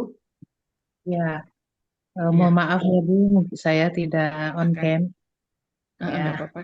Ah, Jadi ya ada yang mau saya tanyakan nih Bu Yanti. boleh. Polivagal ini apakah hanya respon terhadap eh, komunikasi atau dengan yang seperti Ibu sampaikan tadi, misalnya dengan atasan atau dengan orang lain gitu. Bagaimana kalau dengan trauma gitu kan? Jadi saya kan di Sumbar gitu ya. Nah, jadi agak trauma kalau sudah karena kita udah bencana besar kemarin ya, udah agak reda. Iya, Tapi betul. sekarang itu kalau hujan turun itu saya merasa cemas dan agak takut gitu. Nah, barusan kan hujan turun pas kita lagi praktek ini gitu. Saya coba untuk mempraktekkan yang udah di bagian yang keempat, yang rangkaian 2 menit tadi ya, yang gabungan semua itu. Dan alhamdulillah merasakan tadinya sebenarnya masih agak-agak sesak ya, agak takut apalagi udah hujannya nggak begitu lebat, tapi takutnya udah kemana-mana gitu. Nah, Gimana-mana ya, ya. alhamdulillah, alhamdulillah setelah yang tiga, mulai dari yang narik napas 4/6 tadi ya, Bu, yang Mhm. di bagian praktek kedua, itu udah mulai-mulai agak eh, nyaman gitu ya. Terus yang Mhm. ketiga kita mulai grounding itu dan self touch yang tangan di dada gitu. Terus saya sebutkan ya dah aman aman, insya Allah badai pasti berlalu gitu ya. Nah, yang di bagian praktek keempat lah nih pamungkasnya. Dan sekarang Mhm. alhamdulillah saya merasa nyaman gitu ya. Udah Alhamdulillah. mulai senyum gitu dan saya buka aja pintu biasanya. Tadinya ya sesuai lah dengan cuaca sekarang nggak begitu lebat dan nggak begitu anginnya juga nggak begitu kencang. Saya katakan ya aman, insya Allah tidak akan terjadi apa-apa gitu. Alhamdulillah tadi pertama yang coba praktek pertama tadi masih ya, agak-agak takut cemas gitu. Karena kebetulan Ya. hujan. Oh, Itu saja Bu, ya begitu. eh, Berarti bisa ya. ya, maksudnya Bisa, karena betul. trauma keadaan alam misalnya atau trauma karena sesuatu, misalnya kan ada juga trauma naik motor kalau kita sudah pernah jatuh Ya. di kendaraan misalnya kan, itu bisa juga Mhm. berarti ya Bu ya, kita pakai Bisa, bisa. praktek Ya, ini dalam berarti segala kondisi. Betul, Bu. dalam Ya. segala kondisi gitu ya, misalnya Ya, ya. dalam kecelakaan dan kita kan nggak mau lagi tuh nyentuh atau kita ke satu ruangan dulu pernah terbakar misalnya ruangan Ya, itu. ya. Nah, kita agak ada rasa ketakutan atau kecemasan. Berarti kita pakai yang ini ya, yang coba praktekkan yang Ya, keempat ini ya. boleh. Ibu Ya, ini bisa dipakai di semua kondisi ya Bu ya. Yang penting kan kita untuk memberikan rasa aman, membuat iya. kondisi kita ada di ventral vagal tadi ya Bu gitu. Jadi Ibu bisa pakai yang satu orienting, bisa pakai yang ini apa tadi yang 4/6 gitu ya, atau yang grounding, atau semuanya mau dipakai gitu. Yang penting Jadi ada rasanya tenang. Iya, kenapa Bu? awalnya tadi kan di bagian punggung itu kan sakit ya, Bu. Mm-mm, Soalnya bahunya agak terasa berat. Nah, tadi mm-mm, kan apakah tubuhnya begitu kita telentang ya kan, mm-mm, merebahkan badan ke lantai, datar, tanpa bantal, tanpa apapun gitu ya, mm-mm. merasakan lantai. Makin lama kan agak terangkat gitu tidur. Bahunya agak terangkat, tapi lama-lama dilepas-lepas, makin berat, kayaknya kita udah nyatu ke lantai. Nah, di situ sudah agak lama-lama dielus dada gitu ya, dengan perlahan, dengan lembut, dengan apa namanya tadi, yang humming ya, humming. Humming, iya humming. Yang gitu sering-sering Ya, gitu kan. Dah, alhamdulillah akhirnya nyaman dah, tangan mau diletakkan aja di lantai, semuanya udah diletakkan aja ke bumi gitu, nggak ada iya, tertekan lagi, biasanya agak di bagian punggung kan ditahan. Nah, iya, alhamdulillah punggungnya udah nggak sakit, entah itu karena faktor nyentuh lantai atau apa gitu ya, kayaknya udah iya, mengurangi ketegangan gitu ya Bu ya. iya, Itu betul. sih barusan yang alhamdulillahnya itu bermanfaat sekali, Alhamdulillah, Insya Allah. alhamdulillah, alhamdulillah ya Alhamdulillah, Bu. tepat sekali malam ini. Serasa sudah Hebat. di ini, sudah di Iya, terapi sekali ya, pas sekali momennya. Terima iya, kasih Bu Yanti. sama-sama Bu Winda. Bunda Nungki nih, mau nambahin Bunda. Alhamdulillah Bunda Ya, udah Bu sehat ya. Yanti. Masya Alhamdulillah. Allah. Masya Allah, Alhamdulillah, Alhamdulillah senang banget Bunda Yanti bisa membawakan materinya sangat baik sekali, bahkan sampai Alhamdulillah. Uni Winda yang sedang mengalami ya trauma somatic memory itu bisa pulih ya malam ini. Masih hujan ya Uni ya, tapi sudah Oh berani ya, tapi membuka udah pintu. udah udah nggak ini Bun. Oh, udah alhamdulillah Ya, udah sebenarnya udah cerah beberapa hari. Cuman kalau ada ah, rada hujan udah, agak-agak angin, kita udah cemas-cemas yang Masya, gitu. iya, Masya Allah, Alhamdulillah Bunda udah Alhamdulillah. sehat ya, senang ya Bun ya, udah lihat Bunda segar kembali. Masya Allah, Alhamdulillah, terima kasih berkat doa semua sahabat Inner Mind Plus ya, dan sahabat semua ya yang hadir di sini. Terima kasih banyak Bunda ucapkan ya. Oh ya, Bunda ucapin salam dulu ya. Assalamualaikum warahmatullahi wabarakatuh. Waalaikumsalam warahmatullahi wabarakatuh. Ya, tadi materinya Bunda Yanti kan sudah bagus sekali ya. Jadi Bunda itu hanya nambahkan sedikit penjelasan teori tentang trauma dan polivagal ya. Minta tolong Mbak Fatimah ditampilkan ya. Oke, Nah, Bu. jadi nanti yang diajarkan oleh Bunda Yanti itu tekniknya bagus sekali. Itu bisa dipakai ya. Nah, ini Bunda hanya kasih penjelasan saja singkat ya.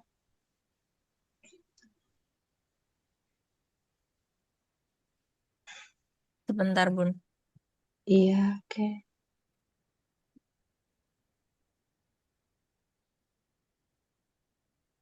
Hmm.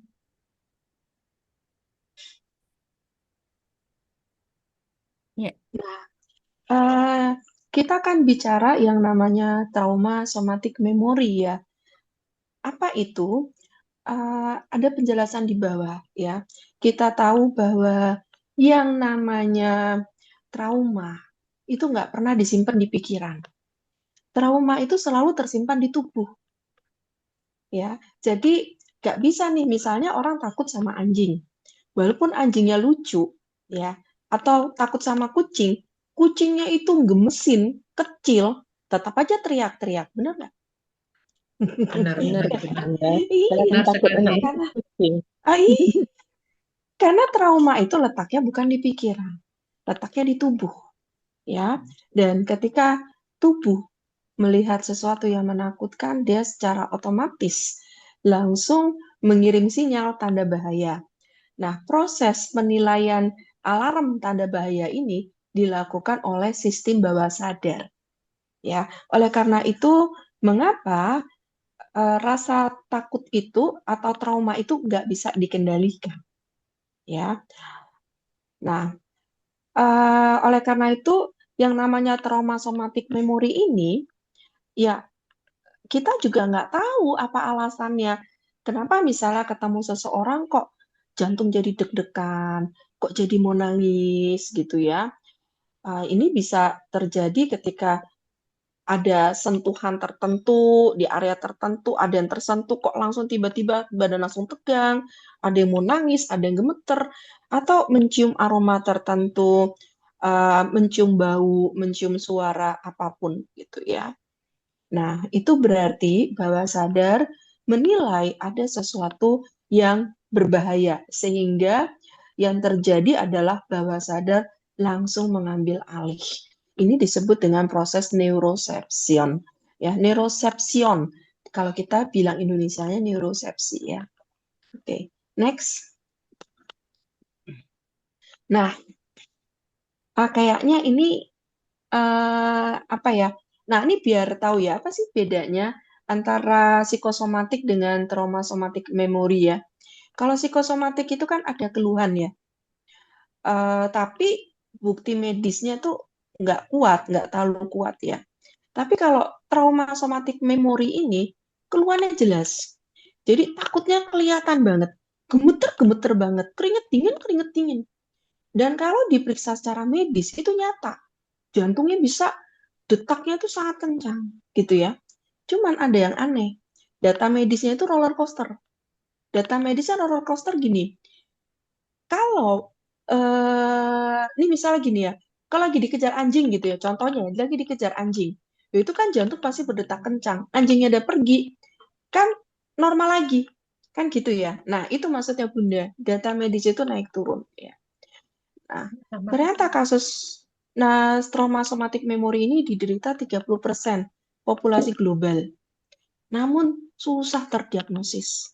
Ya, juga keluhan ini tidak familiar di kalangan medis dan psikolog. Ya, nah contoh dari trauma somatic memory yang paling kita jelas bisa lihat dan rasakan itu adalah long COVID. Benar nggak?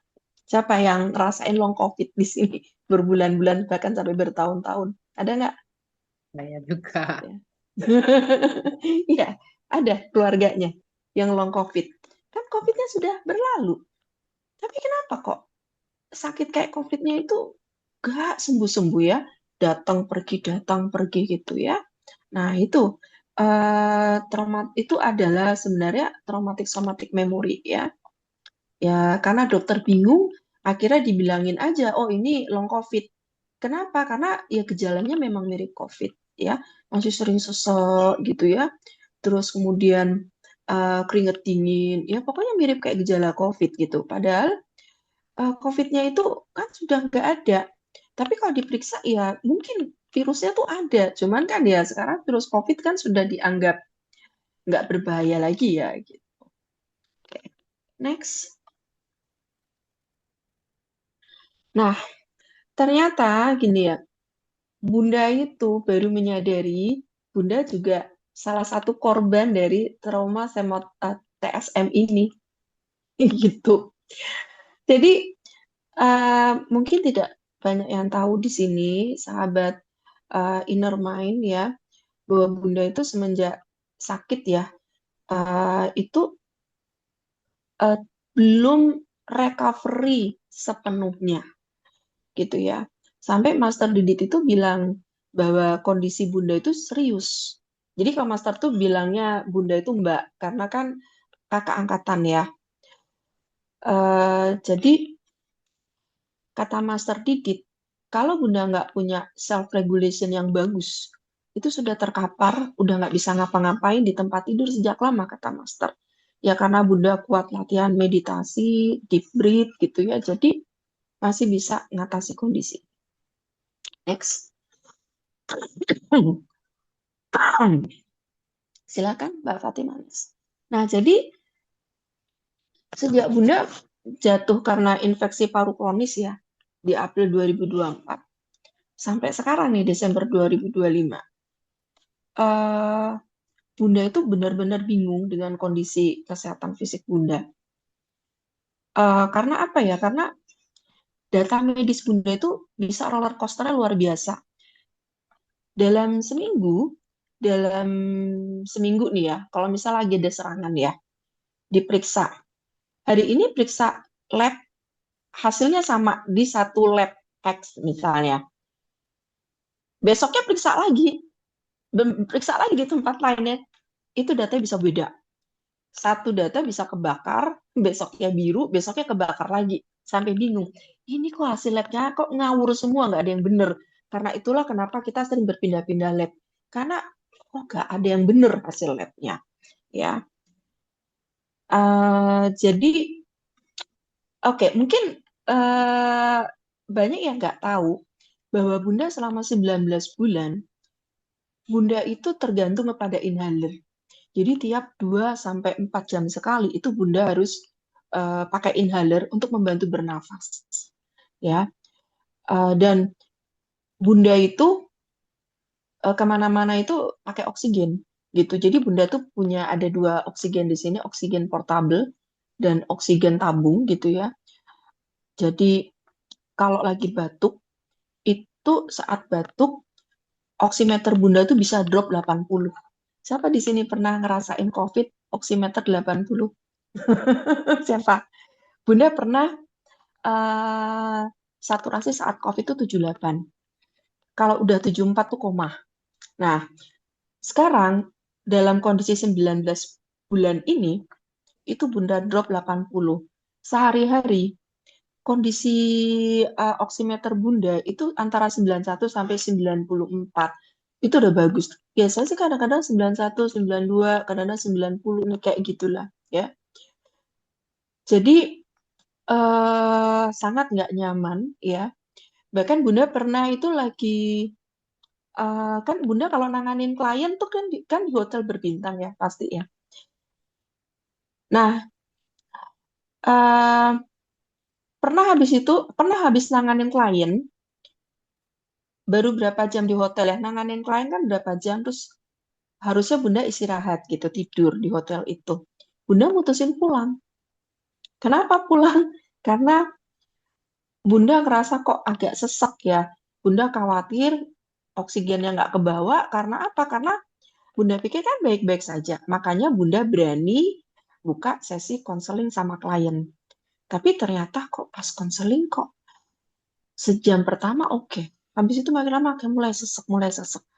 Akhirnya udah Bunda hentikan, terus Bunda putusin pulang. Bayangin di hotel tuh cuman 3 jam terus pulang. Hotel berbintang. Cuman gara-gara apa? Takut nggak ada oksigen. Takut ada apa-apa tiba-tiba Bunda kritis. Ya. Jadi itu sangat mengganggu mobilitas Bunda, sangat mengganggu Bunda untuk bikin event apapun karena itu tadi. Bunda khawatir banget tiba-tiba ngedrop. Karena apa? Kondisi Bunda itu gak bisa diprediksi sama sekali. Dari kondisi oke bisa tiba-tiba ambruk seambruk-ambruknya. Gak ada yang tahu. Ya, nah Bunda itu baru menyadari Bunda jadi korban dari TSM itu pada waktu Bunda jatuh kebentur di lantai masjid. Jatuh kebentur kepala kan belakang. Saat benturan belakang kepala itu, Bunda itu grounding di lantai yang dingin 15 menit. Lantai masjid dingin karena hujan, lagi hujan. Sekarang kebayang kalau orang lagi sesak karena ada infeksi paru kronis, grounding di lantai masjid yang dingin 15 menit, kira-kira kondisinya makin sesak apa makin sembuh? Ayo coba. Kira-kira Sesak. makin sesak. Bener nggak? Makin sesak. Bunda Sembuh. juga mikirnya gitu. Bunda mikirnya juga gitu. Ya Allah, ini dingin banget. Sampai menggigil Bunda. Yang gigil lah. Habis kebentur, udah itu Bunda grounding kan tiarap di lantai yang dingin gitu kan. Gigil, Bunda sampai gigil. Dan Bunda udah mikir, ya Allah gimana cara aku bernafas sampai menggigil begini. Tapi yang terjadi, sesak itu hilang. hilang itu. Terus kemudian pas sakit tifus kemarin itu berapa hari lalu itu, Bunda udah kebayang, ya Allah, aku sesak begini aja. Karena apa kan Bunda setiap setiap 2 sampai 4 jam sekali kan sesak kan. Sesak itu kan datang, harus dibantu sama oksigen dan inhaler kan. Bunda udah mikir, ya Allah, aku sakit tifus. Lah aku nanti sakit tipes. Belum lagi sesak, ya Allah, kayak gimana sakitnya pula gitu ya, meranaknya gitu. Tapi yang terjadi justru selama Bunda itu sakit tipes, sesak itu hilang aja. Boleh dibilang tuh nggak kepake itu inhalernya. Masya Allah. Bunda kayak bingung. Ini sebenarnya sakit apa sih? Karena kalau diperiksa di lab, ya benar paru Bunda bermasalah. Bunda dari tahun 2012 itu fungsi paru Bunda itu udah tinggal separuh kan, udah rusak kan parunya Bunda karena infeksi kronis parah ya, komplikasi itu di 2012. Jadi hasil lab itu memang benar sakit, tapi kok di kondisi-kondisi tertentu sakitnya bisa hilang begini aja, hilang lenyap. Sakit apa sih gitu kan? Next. Nah, akhirnya setelah Bunda analisis, Bunda baru menyadari, ya Allah, ini trauma sensori memori. Mengapa? Karena ketika Bunda mengalami sakit ini kan bukan sakit yang mudah, ya. Kebayang ya nyerinya orang dengan kondisi susah bernafas, sempat nggak bisa nafas, Bunda sempat kolap 2 kali nggak bisa nafas selama bulan April atau Mei itu, ya. Kata suami yang dokter sempat no respon, nggak ada respon, sakitnya gimana, nyerinya gimana, dan oke, pikiran bisa lupa, tapi tubuh nggak bisa lupa. Apa yang terjadi? Sistem sarafnya Bunda ternyata sangat aktif menjaga Bunda. Jadi ibaratnya dia seperti tadi Bunda Yanti bilang, ngejaga. Sistem saraf Bunda itu ngejagain Bunda. Ngejagain Bunda supaya Bunda itu jangan jatuh ke kondisi itu lagi. Apa yang dibuat oleh sistem sarafnya Bunda? Bunda diminta tiap beberapa jam harus nyemprot inhaler. Gila nggak? Bawah sadar itu bisa seperti itu. Bunda aja shock ketika mendapati fakta ini ya. Bawah sadar itu bisa memerintah sejauh itu, gitu loh. Ya. Terus kemudian bawah sadar itu sangat menjaga Bunda ya lewat sistem saraf. Dia ngejaga Bunda supaya Bunda itu jangan bertemu dengan orang-orang yang akan menyakiti Bunda, akan membuat Bunda sedih, misalnya gitu kan. Jadi diapain sama sistem bawah sadar itu? Dikurangin jadwal konsultasi Bunda. Ya kan? Sampai segitu dibikin, dihajar sama si trauma sensory memory. Apakah TSM ini jahat? Tidak. Dia hanya sistem bawah sadar yang berusaha ngejaga kita. Bagian dari mekanisme proteksi. Dan keluhan TSM ini hanya bisa ditangani dengan pendekatan somatik berbasis polivagal. Oleh karena itu, mengapa teknik ini tadi bekerja pada Uni Winda? Paham ya Uni Winda? Kenapa Uni Winda tadi gemeter ketika hujan? Dan Uni nggak Iya, bisa nahan, benar nggak Uni? Iya, benar-benar. nggak bisa nahan, otomatis, ya. Padahal sebenarnya solusinya mudah sekali, ya, yaitu apa? Reparenting bawah sadar. Bawah sadar kita harus dibimbing, diajarin. Caranya apa? Dibikin safe, dibikin tenang, dibikin nyaman, ya. Jadi Bunda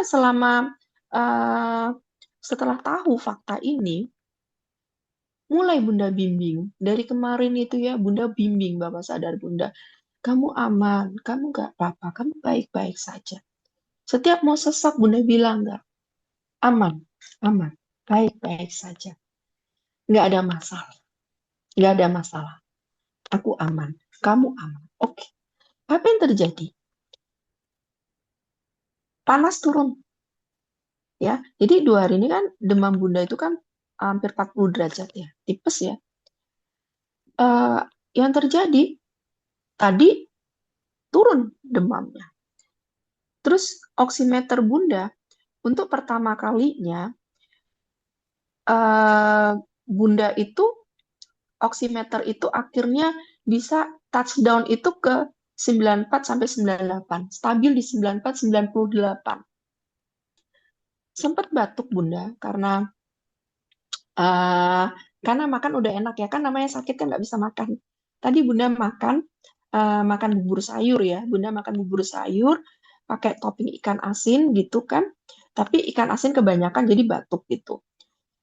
Karena batuk terus akhirnya Bunda pakai oksigen. Kan suami nggak mau. Suami kan juga takut kalau batuk terus tiba-tiba ngedrop, jadi langsung suami sodorin gitu ya. Apa yang terjadi? First time selama 19 bulan, oximeter Bunda bisa 99. Padahal dulu, walaupun dibantu tabung oksigen sekalipun, paling tinggi oximeter itu paling 94-95. Ini bisa rekor 99. Artinya apa? Paru full menerima oksigen. Ya, paru bisa menerima oksigen itu full. Ya. Dan alhamdulillah sekarang walaupun batuk, yang dulu oximeter Bunda drop sampai 80, sekarang stabil, tetap di atas 90. Jadi suami sempat bingung juga. Kamu batuk, tapi kok nggak teriak oksigen? Biasanya Bunda kalau udah batuk, itu udah gelagapan, udah nggak bisa napas. Itu Fatimah tahu ya, Mbak Fatimah. Gimana gelagapan ya udah anak-anak udah takut kalau udah Bunda udah batuk keras gitu. Anak-anak biasa udah panik gitu, udah manggil ayahnya gitu. Jadi Masya Allah ya, betapa kita bisa dikerjain sama bawah sadar. Termasuk Bunda juga yang mendalami bawah sadar pun bisa tanpa sadar dikerjai sama dia. Gitu. Nah, tapi it's okay lah. Kayaknya udah habis ya, Dek ya, presentasinya. Dah, Alhamdulillah. Nah, jadi gini, trauma sensori motorik ini memang nggak banyak diketahui oleh orang medis dan orang psikologi ya.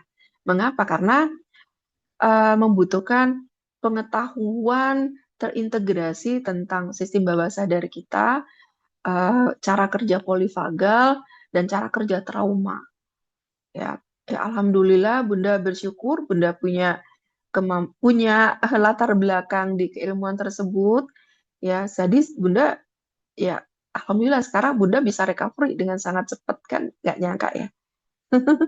Nggak nyangka bisa pulih cepat ini, Masya Allah, alhamdulillah. Dan Uni Winda sudah merasakan sendiri hasilnya. Sampai Bunda itu kemarin ya dengar berita musibah di Sumatera, kepikiran ya, gimana kalau bikin trauma kebencanaan ya dengan polivagal begini. Kasihan kan, itu. Iya. Saya nggak bisa, Bunda nggak bisa bayangin ya, betapa banyak korban di luar sana kan ya, ketakutan, dengar air hujan, dengar suara, itu pasti tubuhnya itu, sistem syarafnya itu pasti teriak. Benar nggak, Umi? Iya, benar Bu. Ya, Benar dan sekali. mereka nggak tahu harus diapain. Mereka Langit bingung, gelap mereka aja tuh takut. udah takut ya. Ya, Langit gelap aja udah takut, udah udah takut. takut, bener. Padahal kan belum lagi kalau malam kejadiannya. Wah, Iya. itu malam Sedangkan itu kejadiannya bisa malam ya, kalau udah. bisa insomnia, ya kan? Bisa insomnia, nggak bisa tidur, Iya. ya. Bunda itu selama 19 bulan kan tersandra ya oleh trauma sensori ini, memori ini. Bunda itu kan kalau tidur itu pakai pakai sampai dibeliin sama Mbak Talia itu dibeliin smartwatch ya untuk memantau karena takut kalau ada apa-apa sama Bunda. Jadi supaya alarmnya itu nyalak gitu loh. Kalau misalnya ngedrop gitu kan tensinya atau apanya tuh ngedrop gitu. Jadi alarmnya bunyi gitu. Nah, itu Bunda lihat selama 19 bulan, Bunda nggak pernah bisa tidur nyenyak. Bayangkan capeknya sistem sarafnya Bunda. 19 bulan waspada, jagain terus. Kadang-kadang tuh Bunda tuh sampai ya Allah tubuh kita tuh luar biasa ngejagain kita ya. Dan sebenarnya ada solusi yang mudah gitu. Cuman kan ya TSM ini kan sulit ya terdiagnosis gitu. Mudah-mudahan di sini kalau ada sahabat-sahabat yang sudah ikut pelatihannya di mana? Di kelas polivagalnya Bunda ya awal tahun ini ya, yang berminat nanti bisa dikembangkan sebagai konselor trauma khusus untuk trauma sensor memori ini. Karena banyak sekali sebenarnya kasusnya. Orang-orang karena bencana, mengalami kejadian yang menakutkan, ya kan? Kejadian-kejadian yang tak diduga. Sehingga ketika dia mengalami kejadian menakutkan, dia nggak tahu harus gimana. Nah, itu bisa dibantu dengan teknik ini. Ya. Mudah-mudahan nanti kita bisa wujudkan ya. Kasihan, ngebantu orang di luar. Oke, Oke, silahkan kalau ada yang mau nanya.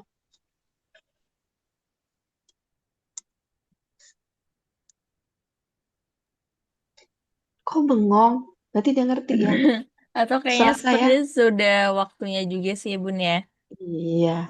Oke. Mimin Sinta ini nangis melulu, nangis terharu, nangis seneng, nangis apa kan? Oke, mungkin sebelum tutup sesi kita bisa foto bersama terlebih dahulu ya, Bapak Ibu Ya, sekalian. Iya. foto-foto.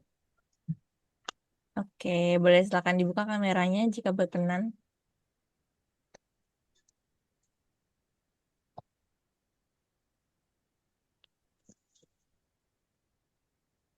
Oke. Oke, apakah masih ada yang ini? Oke. Oke, sebenarnya sudah semua ya. Oke, baik kita hitung ya. Oh, masih ada Bunda. Oke. Oke. Oke, saya hitung ya. 1, 2, dan 3. Oke, sebentar saya save dulu. Lagi 1, 2, dan 3. Oke, terima kasih Bapak Ibu sekalian yang Mampus sudah bergabung di Zoom hari ini. Terima kasih Bunda Nunki dan Bu Yanti atas pemaparan materinya, sangat insightful ya. Oke, mungkin agar tidak berlama-lama lagi, saya sebagai admin Zara izin untuk mengakhiri Zoom malam ini. Jika Bapak Ibu tertarik untuk menjadi afiliator, bisa menghubungi saya atau ada pertanyaan terkait membership baru Inner Plus juga bisa menghubungi saya. Sekiranya mohon maaf apabila ada kesalahan kata atau perbuatan. Sekarang saya dari Inner Plus mengucapkan selamat malam dan selamat beristirahat. Wassalamualaikum warahmatullahi wabarakatuh. Waalaikumsalam. Waalaikumsalam Waalaikumsalam warahmatullahi wabarakatuh.